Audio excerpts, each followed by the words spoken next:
Γεια σου. Είμαι ο Ιων Μιλουνάς, σύμβουλος διαβίωσης και προσωπικής ανάπτυξης, επίσης και σύμβουλος γονέων. Σήμερα θα μιλήσουμε για το πόσο μας επηρεάζει η γνώμη των άλλων στη ζωή μας. Οι περισσότεροι άνθρωποι τείνουμε να δίνουμε μεγάλη σημασία στο τι πιστεύουν οι άλλοι για εμάς. Επίσης, θυσιάζουμε τα θέλω μας και την ψυχική μας ηρεμία αναζητώντας την αποδοχή τους.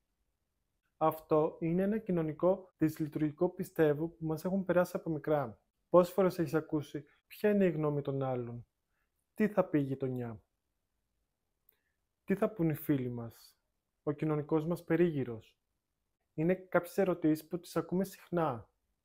Αλλά ποιοι είναι οι άλλοι, γιατί τους δίνεις τόση δύναμη στο να επηρεάζουν τη ζωή σου.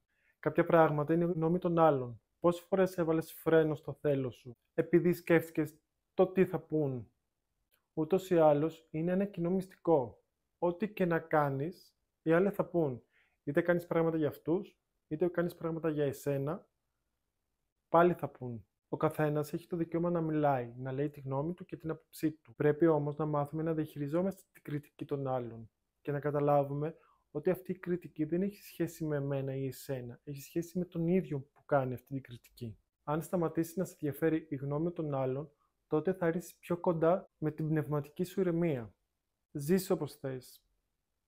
Φόρα τα ρούχα που θες, άκου τη μουσική που θες, σπούδασε ό,τι θέλεις, διότι αν ζεις για τους άλλους, χάνεις εσένα. Πρέπει να μάθεις να είσαι ο εαυτός σου. Άρχισε να χαράζεις το δικό σου δρόμο, ασχέτως το τι θα πούν. Σίγουρα αυτό δεν είναι εύκολος δρόμος. Στο να είσαι απέναντι σε όλους θα είναι κάτι που θα σε πονάει. Όμως αυτό θέλει μια διαρκή εξάσκηση. Αργά ή γρήγορα θα δεις ότι όταν κάνεις αυτά που θέλεις, αυτός ο πόνος και αυτή η έντονη κριτική και αντίδραση από όλους θα αρχίσει να ελαττώνεται. Όταν αποφάσισα να φύγω στο εξωτερικό, πολλοί είπαν, μα πού, πώς, κάτσε εδώ, είναι πιο ασφαλές. Δεν έχεις τα εφόδια να το κάνεις αυτό. Όμως εγώ έκανα αυτό που ήθελα. Σήμερα στα 35 μου βρίσκομαι εδώ που βρίσκομαι. Και ευχαριστεί εμένα. Βήματα που θα σε βοηθήσουν σε αυτό το δύσκολο δρόμο να τα σκέφτεσαι και να εξελίσσεσαι. Πρώτον, οι σκέψεις των άλλων δεν αφορούν εσένα. Όσο επηρεαζόμαστε από τις απόψεις των άλλων, τόσο δύναμη τους δίνουμε. Και ο μόνος τρόπος να επηρεαστούμε είναι να τους δώσουμε αξία σε αυτά που λένε. Δεύτερον, η γνώμη των άλλων δεν καθορίζει τη δική μας αξία.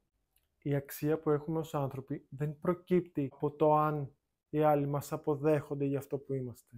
Δεν είναι απαραίτητο να ταιριάζουμε με όλους και ούτε να μας συμπαθούν όλοι. Τρίτον, οι αξίες σου καθορίζουν τη ζωή σου. Πρέπει να ξεκαθαρίσεις και να δεις τις αξίες και τις αρχές που έχεις στη ζωή σου και να πορεύεσαι σταθερά με αυτές. Με το να ζούμε έχοντας το πίσω μέρος του μυαλού μας το τι λένε οι άλλοι, μόνο δυστυχία και εξάντληση μας φέρνει. Τέταρτον, αναδρομή στην προσωπική σου ιστορία. Πρέπει να δούμε τις περιοριστικές πεποιθήσεις και τα τραύματα που έχουμε από παιδιά. Αυτά τα μοτίβα μας κάνουν να αναζητούμε την αποδοχή των άλλων. Όσο καλύτερα γνωρίζεις τον εαυτό σου, τόσο λιγότερο θα ψάχνεις την αποδοχή αυτών των ανθρώπων. Πέμπτον, συγχώρεση.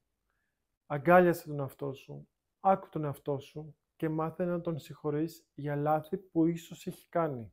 Ξέρεις, τα λάθη είναι κάτι πολύ φυσιολογικό. Το αποτέλεσμα είναι ότι πρέπει να αρχίσεις να αφήνεις τους τοξικούς και τους προβληματικούς ανθρώπους πίσω σου, γιατί δεν σε αφήνουν να δεις ποιος είσαι πραγματικά. Για τη γνώμη των άλλων δεν μπορείς να κάνεις κάτι. Εάν κάποιος δεν σε συμπαθεί ή δεν σε θέλει, είναι ok. Είναι δική σου ευθύνη να δεχτείς και να αποδεχτείς εσύ τον εαυτό σου. Μοτίβο αυτού του καναλιού είναι ονειρέψου, σχεδίασε, δράση. Κάνε εγγραφή στο κανάλι μου αν σου άρεσε το βίντεο και έλα να δράσουμε μαζί. Σε ευχαριστώ.